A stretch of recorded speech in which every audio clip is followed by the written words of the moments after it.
data types in Java. So, what is the main purpose of data types in Java means?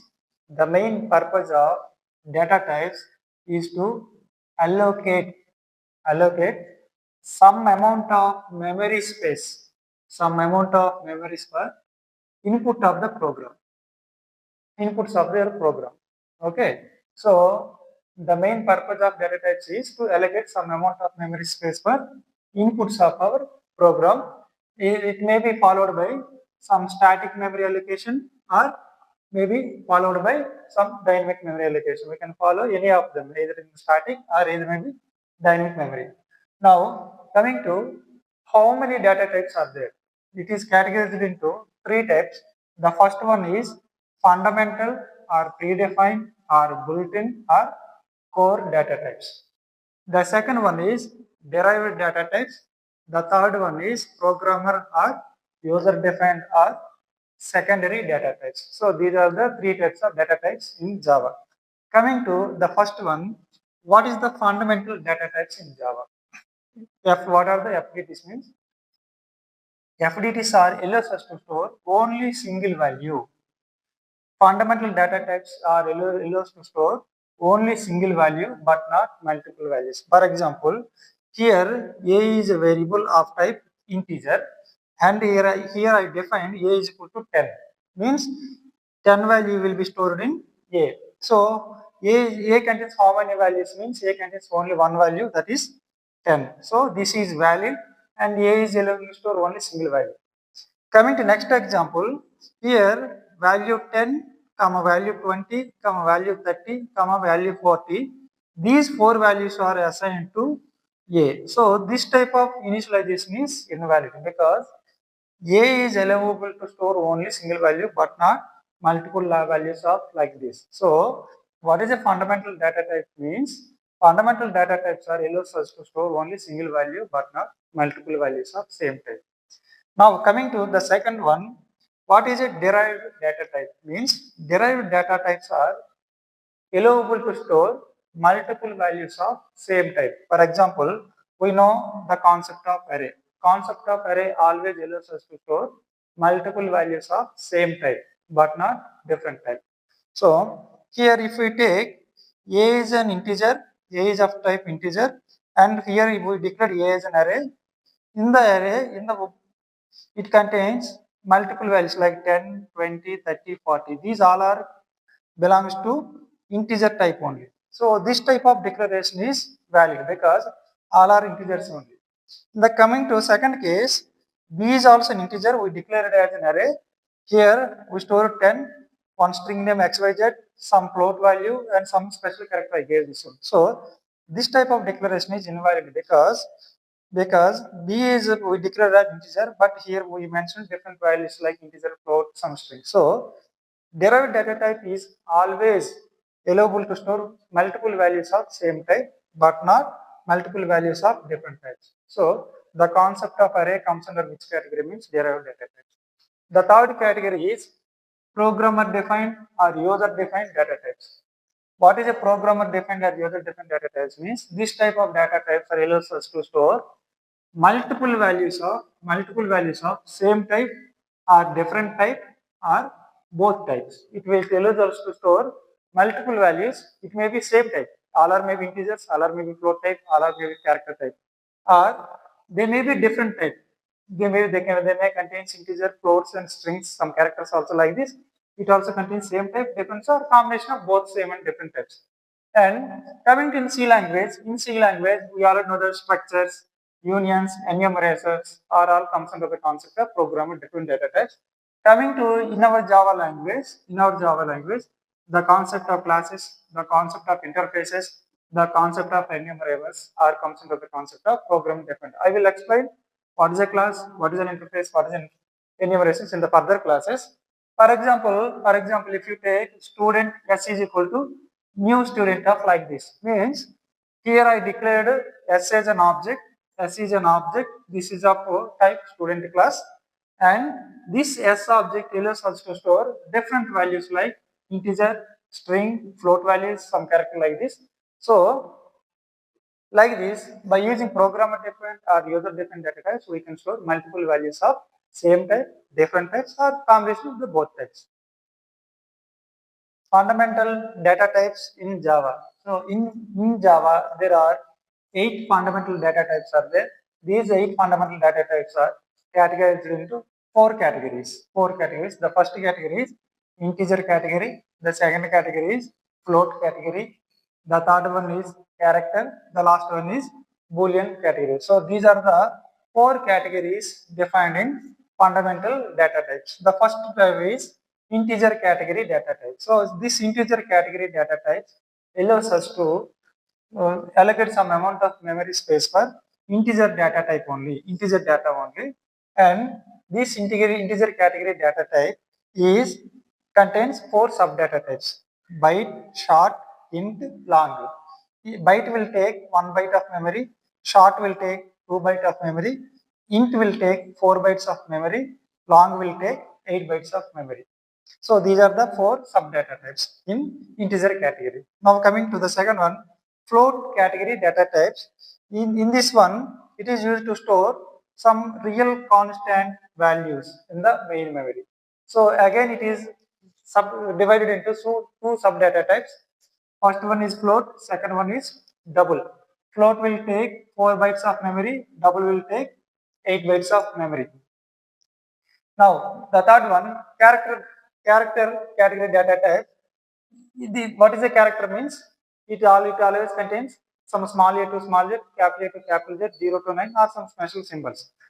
So always those type of characters always included in like single quotes like this, single quotes. So like this, a single variable and which is enclosed in single quotes like this always is a character.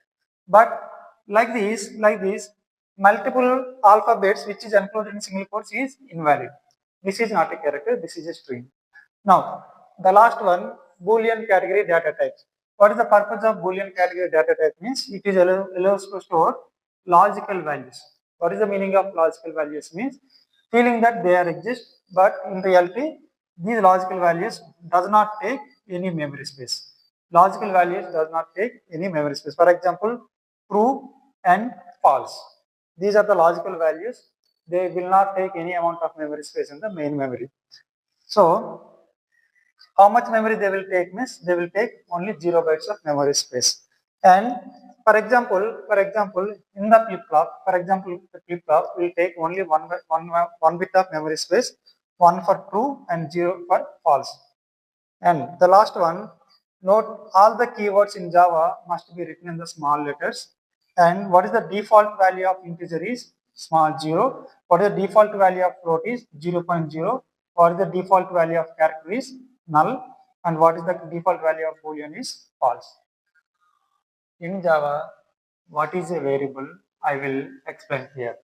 The definition of a variable is simply an identifier and whose values are changing during the execution of the program. So if we give some values like int some a is equal to 10, after some operations like a is equal to a plus 30, then initially here a value is 10, and after some adding some performance of some operation means adding up from 30, it became 40. Means for 10 we are adding some value as 30. So then after the execution of the program, a value became 40. So like this, a variable is an identifier whose values are changing during the execution of the program, simply called as a variable.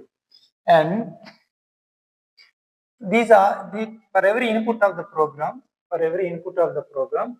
if you want to available in the main memory, you have to declare it as a variable.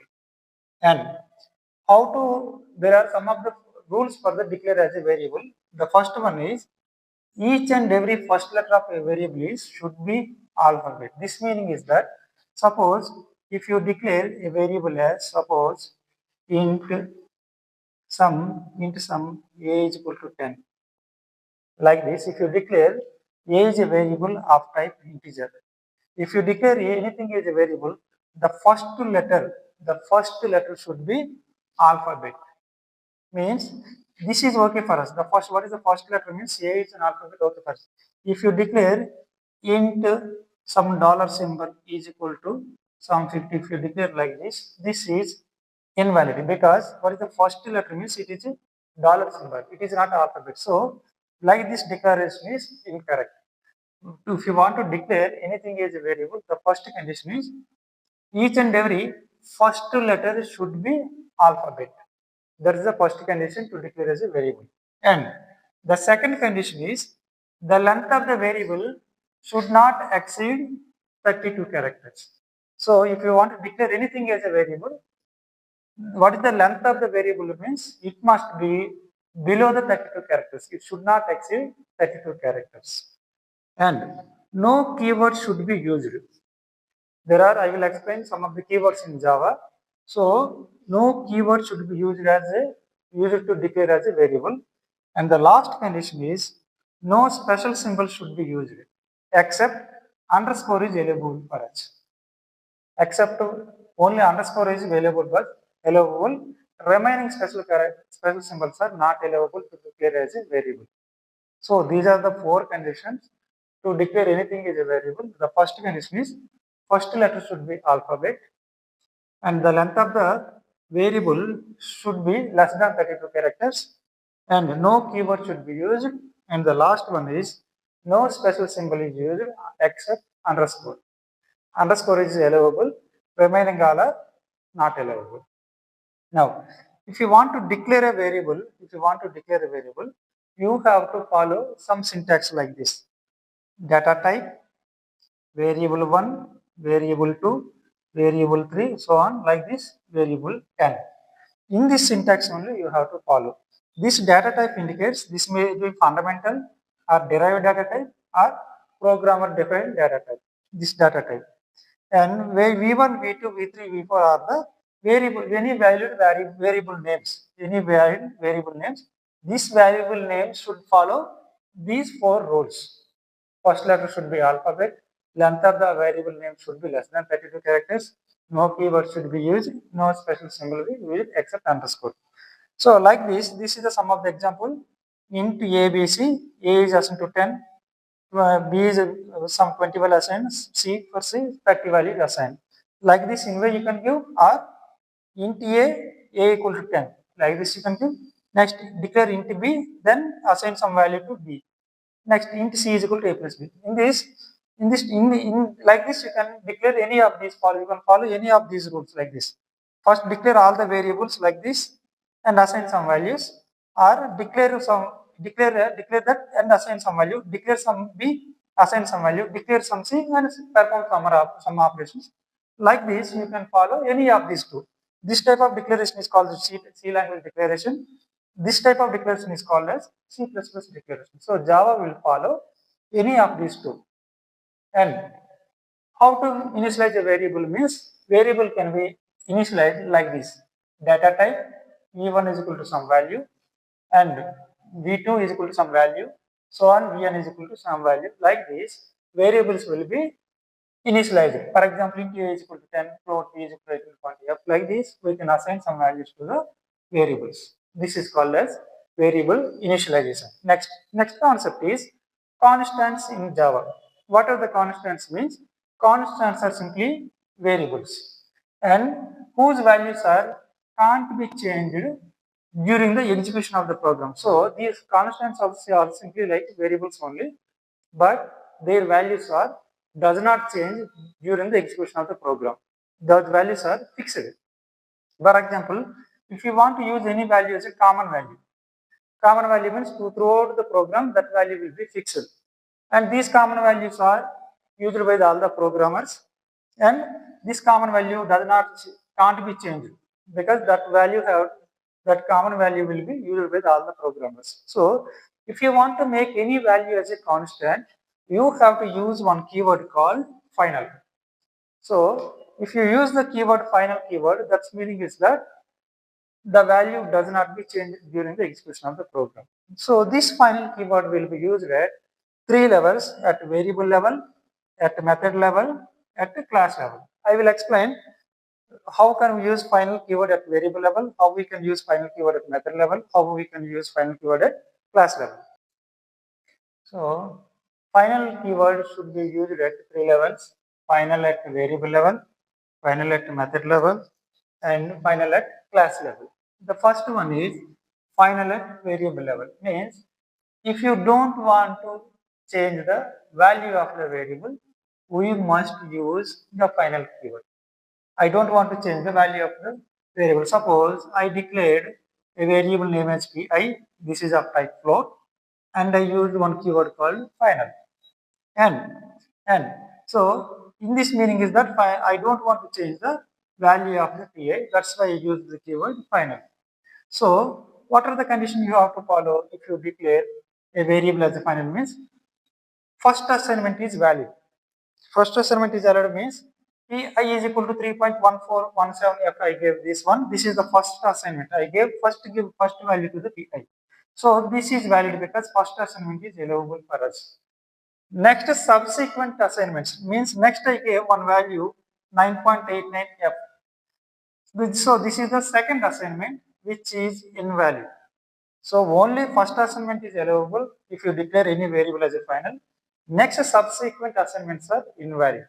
And if you want to change the value of the variable, that is also invalid because I made this variable as final. Don't want you should not change the value of the variables. If you declare any variable as final, modifications are not allowed. So these are the conditions you have to follow if you declare any variable as a final. And the second one is final at method level. So if the method used by all the programmers, if the method is used, if we declare any method is used by all the Java programmers, that method should be preceded by one keyword called final keyword. So and these final methods should not be overridden methods. This is the condition that if you declare any method as a final method, that method should not be redefined or overdefined. That's the condition you have to follow while you declare a method as a final method. And the last one, final at the class level, where we will use final keyword in the class level means if you don't want to give all of the features of one class into another class. I don't want to give all the features. Suppose even here I declare class A, here I declare class B, which extends A means this class B wants to all the features of A into B. This means class B extends A means this class B wants all the features of A into class B. So if I don't want to give features of A into B means you should precede it by one keyword called final. So if you declare final before the class A, then all the features of A does not coming into the class B. That's the meaning of final at a class level. Means if I don't want to give all of the features of A into B means then you should precede by one keyword called final keyword. So when you write final keyword before the class means this class feature should not be used by the remaining classes. That is the purpose of final at class level. So if you declare any class as a final, it never participates into the inheritance. So there is no concept of inheritance when you write final keyword before the class. So like this, if you write final keyword before the class means it never allowable into the inheritance concept. Some of the conditions that final variable values can't be modified, final methods can't be overridden, final classes can't be reusable. I already explained. And what are the comments in Java means? What is the purpose of comments in Java means? The comments will improve the readability or understandability or clarity of the program. If you write some comments, then we can understand that it is for some operation like addition operation, subtraction operation, or we are doing something means by comments only we can know that. So how many types of comments in Java means? There are two types: single line comments, multi-line comments. In the single line comments, like you can write like this, double slash, then afterward you can write something. The multi-line comments, you have to write slash star. After that, you can write anything, any number of lines. At the end, you have to write star slash. like this, first slash star, next you can write any number of comments, in the last and the ending star slash. So these are the comments in the Java.